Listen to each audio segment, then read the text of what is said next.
Kia ora and welcome along to Thoughts and Comments with Andrew Urquhart. We're coming at you from Waitangi and we've just seen a wonderful powhiri for the judiciary here at the Treaty grounds.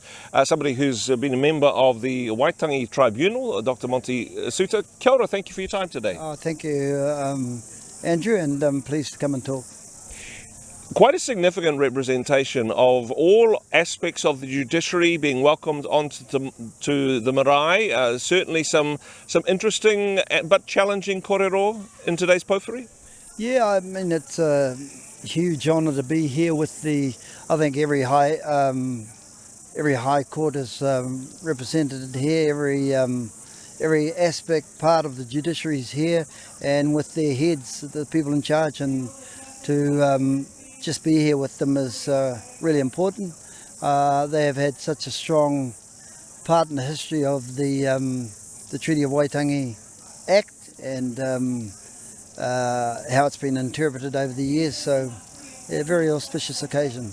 And of course, a key part of government, a key part of who we are as a people, a key part of what makes up the Crown. I suppose to have that balance of what happens in Parliament, what happens with the judiciary, an important part of deciding who we are as a nation and what Te Tiriti means to us. Yes, and they are all experts, and so, I tend to listen when I hear them speak, because they do bring a wealth of knowledge, about our history and about legislation and how it's applied in this country.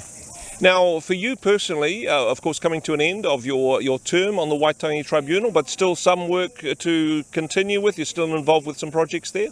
Yes, well, if you've been appointed to an inquiry, while your warrant may have run out, you still have to finish those inquiries. So I'm involved in a few that have maybe 2 or 3 more years to run. So we see those out until we've got a report. Yep.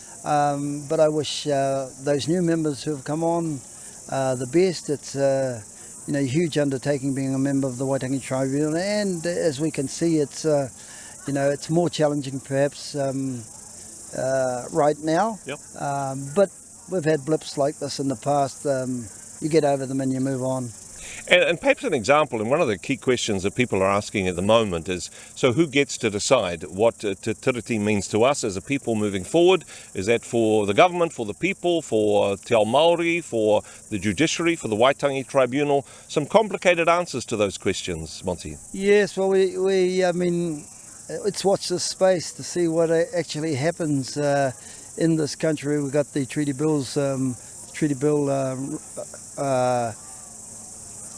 Principles Bill? Oh, sorry. Yep. Yes, we've got the submissions on the Treaty Principles Bill going on at the moment. We don't know where that's going to take us. We're told that, it's dead in the water, but who knows? Yep. So, yeah, our country's reached I think a turning point in where we've got to make some serious decisions going forward as to whether we are going forward together as not one people, different people in the same country, but together oneness, or are we going to take some other route? And I hope it's the former. Certainly, and I suppose the spirit of Waitangi, what we're commemorating here in this sacred space at this very special time of the year, hopefully the wairua, the spirit of Waitangi will bring some some reasonable dialogue rather than more light than heat, I suppose, Monty, if that makes sense. I'm sure. I think the spirit of Waitangi, you feel it when you come here. Generally, most New Zealanders, I think if you took all the politicians out of it, we'd all be fine, and we'd move together happily. You also feel this whole notion of the treaty as a covenant when you come here, and that whole history where we were locked into not just a treaty per se, but an actual covenant in much the same way as the biblical covenants. and we recognise that when we come to Waitangi. You feel it. Yeah, very much. Wonderful to be here at Waitangi today, and Monty, we will wish you all the best with what happens next. A wonderful season with the Waitangi Tribunal, but of course you've got to complete this trilogy. One more book to go, and we wish you all the best for that. I'm certainly looking forward to reading it. Well, thank you very much, and I'm looking forward to finishing it. Kia ora, Monty. Kia ora.